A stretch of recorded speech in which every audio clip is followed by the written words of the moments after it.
ස්වර අකුරු ගන්න කීයද? මගේ ප්‍රශ්නේ ඒකේ පුතේ 18ම කියන්න පුළුවන් කෙනෙක් ඉන්නවා. සිංහල හෝඩියේ නැති හැබැයි අපි පාවිච්චි කරන අකුර මොකද්ද? මොකද්ද? ඉස්සරහම කිව්වේ. වැරදියා.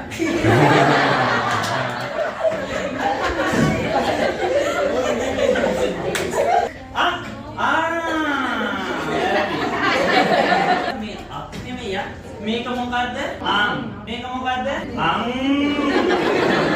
පුතේ අගට සවුන්ඩ් එක එනවා කියලා. මම අහපු ප්‍රශ්නෙට උත්තරේ කිව්වේ නෑනේ. ඉලු ඉලු. ඉලු ඉලු. හොඩියේ නැති හැබැයි අපි පාවිච්චි කරන යම්චය. නැගිටින්න උතා. නැගිටින්න උතා. මොකක්ද අකුර?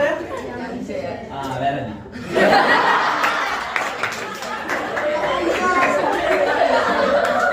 මගේ පන්තියට එන්න ඕන. Tuesday තියෙන්නේ 3:30 to 5. right. ඒ අකුර මොකද්ද කියලා දැනගන්න ඕන. ඒ ෆ්‍රී සෙෂන් එකට සම්බන්ධ වෙන්න.